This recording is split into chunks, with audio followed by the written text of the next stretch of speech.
بسم اللہ الرحمن الرحیم۔ السلام علیکم ورحمۃ اللہ۔ امید کرتا ہوں آپ سب خیریت سے ہوں گے۔ میں ہوں کاشف محمود اور آپ دیکھ رہے ہیں اسلامک ہب آفیشیل۔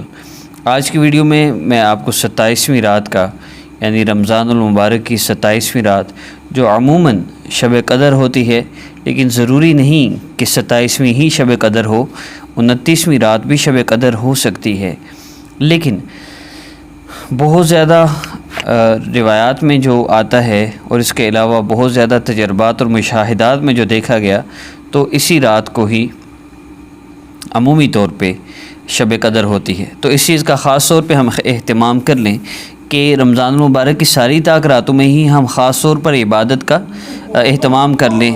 یہ بھی ہو سکتا ہے کہ لیلۃ القدر شب قدر 29ویں رات کو بھی ہو، لیکن ہم نے ہر طاق رات کو لیلۃ القدر سمجھ کر ہی عبادت کرنی ہے اور اللہ رب العزت سے مانگنا ہے۔ اصل تو قبولیت یہی ہے کہ بندہ ہر طاق رات میں اللہ رب العزت سے مانگے، اور رمضان المبارک کا آخری عشرہ اور پھر نہ جانے کیا پتہ رہے قسمت یہ دوبارہ رمضان المبارک کا مہینہ ملتا بھی ہے یا نہیں۔ اللہ رب العزت نے اپنے بندوں کو معاف کرنے کے لیے کیسے کیسے بہانے رکھے ہوئے ہیں۔ ایسے ہی ایک بہانہ رمضان المبارک ہے جس کے ہر دن میں اللہ رب العزت لاکھوں لوگوں کو جہنم سے آزاد فرما دیتے ہیں۔ تو یہ بڑی بابرکت راتیں ہیں اور بڑا بابرکت مہینہ ہے۔ ہم جو چند گھڑیاں اس کی رہ گئی ہیں ان کی قدر کر لیں اور ان سے بھرپور فائدہ اٹھا لیں۔ تو شب قدر کے عمل کی طرف بڑھتے ہیں۔ تو صرف آپ نے اتنا کرنا ہے کہ رات میں کسی بھی وقت آپ یہ مختصر سا عمل کر لیں اور چلتے پھرتے پھر آپ نے اس دعا کا اہتمام کر لینا ہے۔ انشاءاللہ آپ کی سوچ میں بھی جو حاجت ہوگی، آپ جو چاہیں گے، آپ جو سوچیں گے، اللہ رب العزت آپ کا ہر مسئلہ حل فرما دیں گے انشاءاللہ۔ بس آپ نے اتنا کرنا ہے، آپ نے 2 رکعت نفل اس رات میں حاجت کی نیت سے پڑھنے ہیں، اور اس کے بعد جب آپ 2 رکعت نفل حاجت کی نیت سے پڑھ لیں، اور اگر نماز نہیں پڑھنی تو پھر نفل نہیں پڑھنے، ویسے ہی مصلی پر آ کر بیٹھ جائیے اور قبلہ رخ ہو کر مصلی پر بیٹھ کر تسبیح ہاتھ میں لے لیجئے، اور وہ بھی نہ لیں تب بھی ٹھیک ہے۔ بعض لوگ کہتے ہیں کہ نماز نہ پڑھنی ہو تو تسبیح نہیں پکڑ سکتے، کوئی حرج نہیں، پکڑ سکتے ہیں، یہ کوئی ممانعت نہیں ہے۔ اسی طرح مصلی پر بیٹھنے میں بھی کوئی ممانعت نہیں ہے۔ مصلی پر آ جائیں، 2 رکعت نفل حاجت کی نیت سے پڑھیے۔ جب آپ نے نفل پڑھ لیے اس کے بعد آپ نے اللہ رب العزت کے 2 اسماء مبارکہ، اللہ پاک کے وہ اسماء مبارکہ جن کے بارے میں اللہ رب العزت قرآن پاک میں خود فرما رہے ہیں، تو مجھے اللہ رب العزت کے بڑے خوبصورت بڑے بہترین نام ہیں، ان ناموں سے مجھے پکارو۔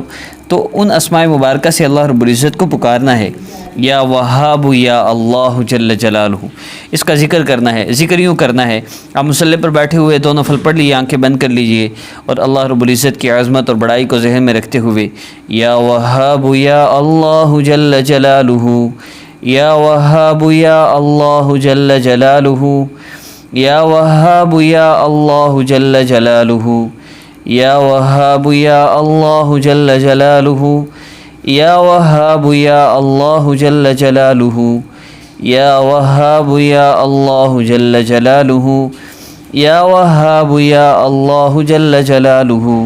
اللہ رب العزت کے اس اسم مبارک کا ذکر کرنا ہے جب تک آپ کے دل کی کیفیت نہیں بدل جاتی۔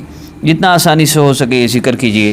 اس کے بعد آپ نے آقا پاک صلی اللہ علیہ وسلم پر درود پاک پڑھنا ہے، کم از کم مقدار 70 مرتبہ ہو۔ سامنے 4 درود پاک شو ہو رہے ہیں، ان میں سے کوئی بھی پڑھ سکتے ہیں، 70 ٹائمز آپ نے ان کو پڑھنا ہے۔ جب آپ پڑھ لیجئے اس کے بعد آپ نے دعا کر لینی ہے۔ اس بابرکت رات میں جب اللہ رب العزت کی طرف سے ندا ہے کوئی مانگنے والا اس کو دیا جائے، ہے کوئی رزق چاہنے والا کہ رزق دیا جائے، ہے کوئی بخشش چاہنے والا کہ بخشش کر دی جائے۔ اللہ رب العزت کی طرف سے فیصلے ہیں، بس اللہ پاک سے مانگنا ہے۔ ہمارے مانگنے میں کمی ہے، اللہ کے دینے میں کمی نہیں ہے، تو مانگ لیجئے۔ بابرکت راتیں ہیں، اللہ رب العزت سے مانگنے میں جتنا زیادہ ہو سکے مانگے، کہ یہ وہ بادشاہ ہے جو جتنا زیادہ مانگے وہ اتنا خوش ہوتا جاتا ہے، اور دنیا کے بادشاہوں سے جتنا زیادہ مانگے وہ اتنے تنگ ہوتے ہیں۔ تو اللہ پاک سے مانگ لیجئے۔ جب آپ دعا کر لیں کم از کم 5-10 منٹ تو دعا ہونی چاہیے۔ جب آپ دعا کر لیں تو آخر میں کم از کم 3 مرتبہ آپ نے درود ابراہیمی لازمی پڑھنا ہے۔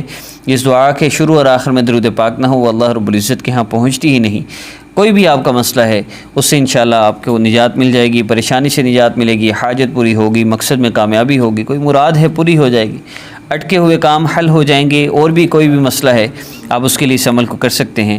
اللہ رب العزت سے دعا ہے اللہ پاک ہمیں رمضان المبارک کی قدر کرنے کی اور ان مبارک راتوں کی قدر کرنے کی توفیق عطا فرماویں، اور رمضان المبارک کے اختتام پر جو اللہ رب العزت مغفرت فرماتے ہیں، سب کی مغفرت کا اعلان ہوتا ہے، ہمیں بھی ان خوش نصیبوں میں اللہ پاک شامل فرما دیں۔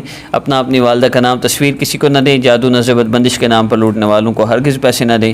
عمل کی اجازت کے لیے چینل کو سبسکرائب کرنا شرط ہے، اور اس کی بہت سی وجوہات ہیں جو آپ سبسکرائب کر کے ہماری ویڈیوز ریگولر دیکھیں گے تو آپ کو پتہ چل جائے گا۔ اپنے مسائل کا حل چاہتے ہیں تو اللہ رب العزت کا تعلق بہت ضروری ہے، نماز کی پابندی ہو، گناہوں سے اپنے آپ کو بچانا ہو، انشاءاللہ بڑے سے بڑا مسئلہ حل ہوگا۔ اگر آپ کا مسئلہ حل وظائف سے نہیں ہو رہا تو چینج یور لائف کورس لازمی کیجیے۔ یہ کورس ان لوگوں کے لیے ہے جو بہت عرصے سے وظائف کر رہے ہیں، ان کے مسئلے حل نہیں ہوتے، تو کوئی نہ کوئی گناہ، کوئی نہ کوئی عمل، کوئی نہ کوئی ایسی وجہ لازمی ہوتی ہے جس کی وجہ سے آپ کو وظیفہ کا اثر نہیں ہو رہا۔ وہ وجہ چینج یور لائف کورس کرنے سے سامنے آ جاتی ہے اور وہ ختم ہو جاتی ہے اور مسئلہ حل ہو جاتا ہے۔ تو جن لوگوں کو وظائف کرنے سے فائدہ ہو رہا ہے ان کو تو ضرورت نہیں ہے، لیکن جن لوگوں کو وظائف کرنے سے فائدہ نہیں ہو رہا وہ چینج یور لائف کورس کرتے ہوئے ہمارے وظائف کریں گے تو انشاءاللہ 100% ان کا مسئلہ حل ہو جائے گا۔ مجھے اللہ کی ذات عالی سے یقین ہے۔ السلام علیکم۔